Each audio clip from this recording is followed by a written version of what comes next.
What is going on, everyone? It's Frosty again. Welcome to Dear Frosty, a weekly series on my channel where you guys send me questions, fan mail if you will, and if it's a good question, I'll answer it. It's that simple. So let's just jump into this episode and look at our first question. He writes, Dear Frosty, I want to talk to you about true love and share my own story.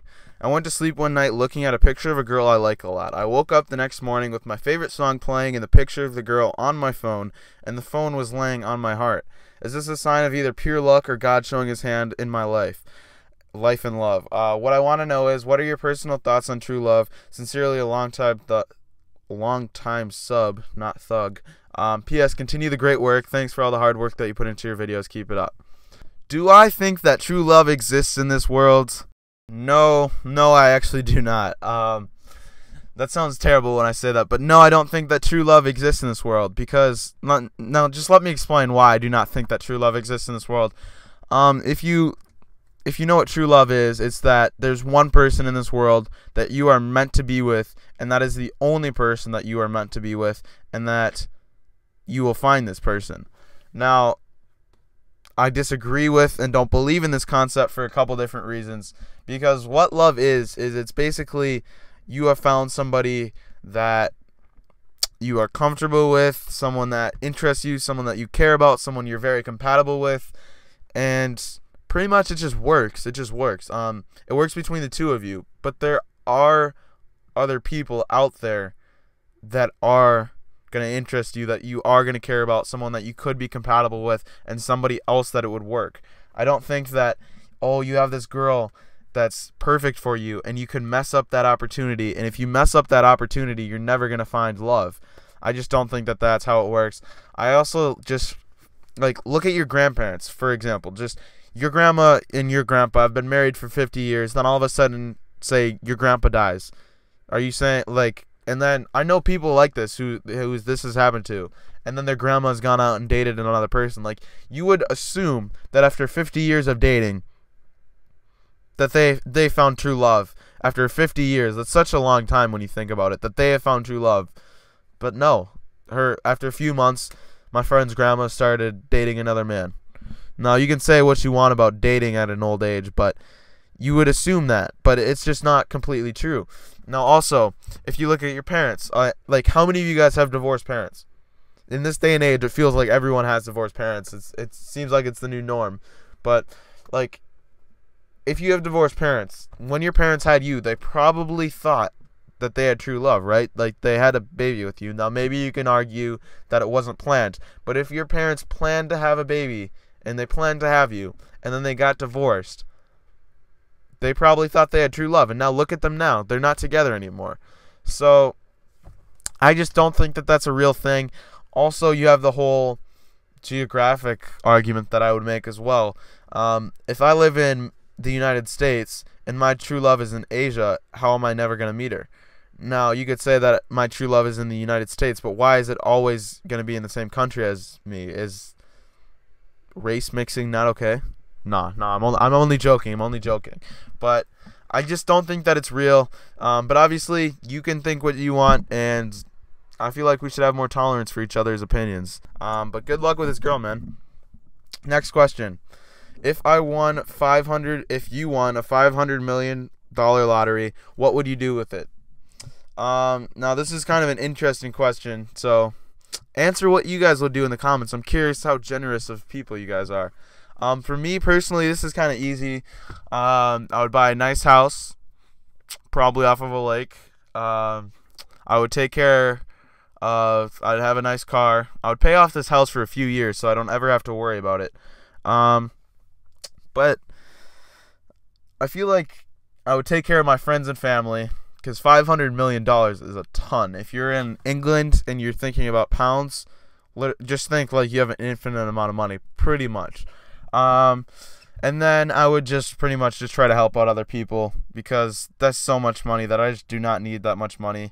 But hell, I'd have enough money for a lot of FIFA points, and I would spend some of it on that, and I still probably would get shit packs, because that is just FIFA.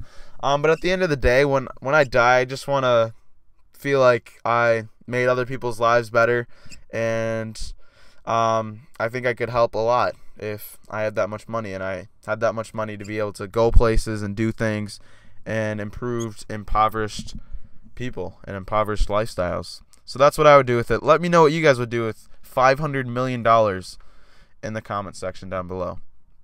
Next question. Dear Frosty, what editing software do you use? Ron from England.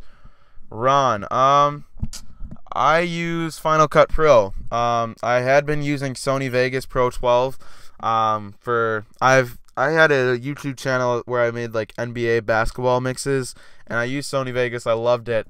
I found a way to download it for free. I think it's probably illegal, but whatever. I downloaded it for free. It's usually like $300, and it was great. It's a little bit more complicated to use and harder to use, but once you finally understand how to do it and you realize what you can do with it, it's actually a lot better, and you can make more complicated things. But that computer kind of just ran out. I got the blue screen of death, and so I had to go over to my school laptop, which comes with Photoshop on it and Final Cut Pro on it for free to me. So I've been using Final Cut Pro, and it allows me to do enough, I guess, of editing. So that's what editing software I use. Next question. Dear Frosty, I recently started a YouTube channel, and I aspire to upload great videos on a consistent basis, but I can never figure out how to stay motivated. What do you do to stay motivated? I don't usually comment on your videos, but I always get a smile when I see a video from you in my sub box. Keep up the great work. Reed from Scotland. Well, Reed, thank you for those kind words.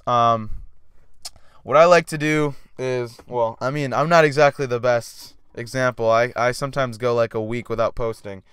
But just to like keep me motivated, I guess I just think of what I want to do with this, and I just think of how nice it would be to finally get big. But the most important thing that keeps me motivated is that I enjoy doing this. Like, this doesn't feel like a chore to me. If it feels like a chore to you, then just stop doing it, because if you're doing this, if you're in this for the money, it's never gonna work out for you. I hate to sound so cynical, but it's just not gonna work out for you if you're in this solely for the money, because this costs a lot of money, as you know, I'm sure, to get started. This is gonna be a very expensive hobby of yours, and that's what it is. It's a hobby for me that I enjoy to do. So that's the number one thing. I enjoy playing FIFA.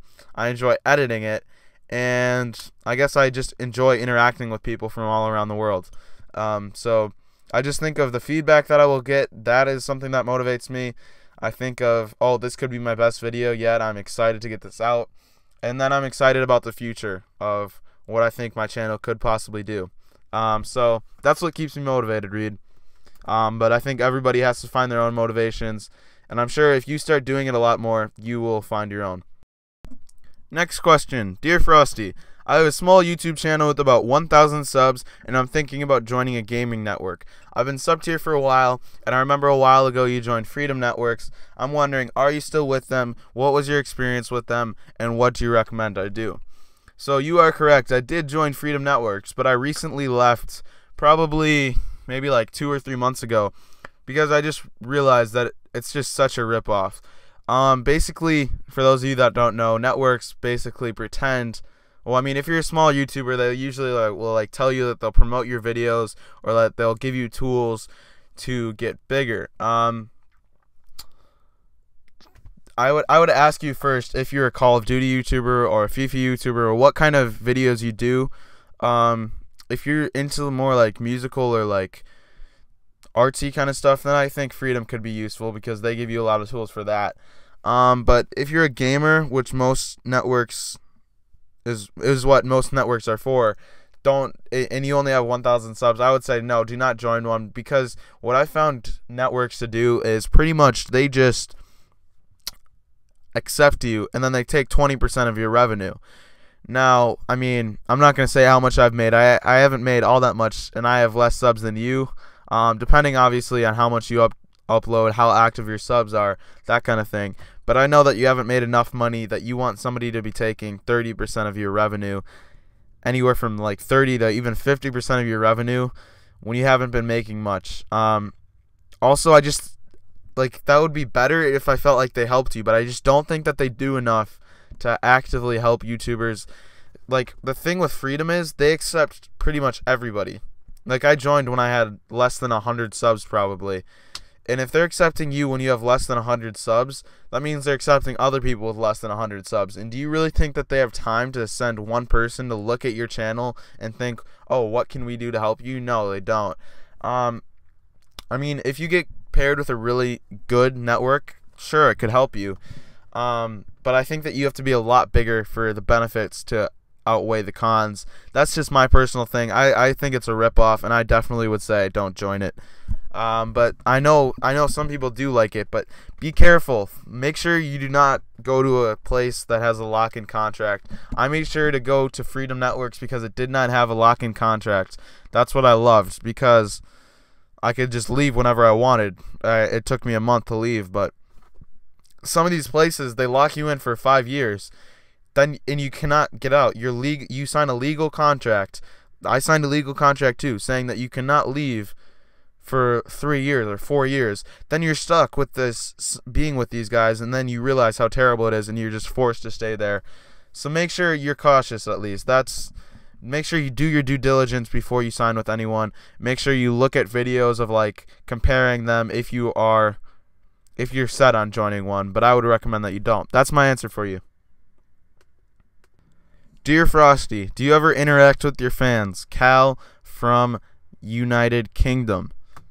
Yes, Cal, of course I interact with my fans. I'm doing a Q&A every week. So, yes, I do. But outside of just this Q&A that I kind of do, or whatever you want to call it, I actually have been meeting a lot of you guys, and that's kind of cool because a lot of you guys don't actually comment on my videos, but I have 280 subs right now. And a lot of you guys have been following me up on Twitter, hitting me up on Twitter, messaging me, asking for my gamer tag and asking me to play you, which is kind of fun. But then you guys all realize that I'm shit at FIFA. But anyways, yes, I actually got into a long conversation with one of my subs on Twitter, which was a lot of fun. And I joined a party with him. We played FIFA, and we just talked. And he was a really cool guy. He actually has a YouTube channel himself. He's a really cool guy. I really like him. So it's always cool when I get to talk to you guys. I've done that with a couple other subs. And I really enjoy just talking to you guys, like I said. So yes, I do. But that's going to wrap it up for this week's Dear Frosty. If you want to be in next week's Dear Frosty, you know what to do. Leave a comment, message me on YouTube, and I will include it in next week's episode if it's a good comment. If you enjoyed this, make sure to smash the thumbs up, and I will see you guys next episode. Peace.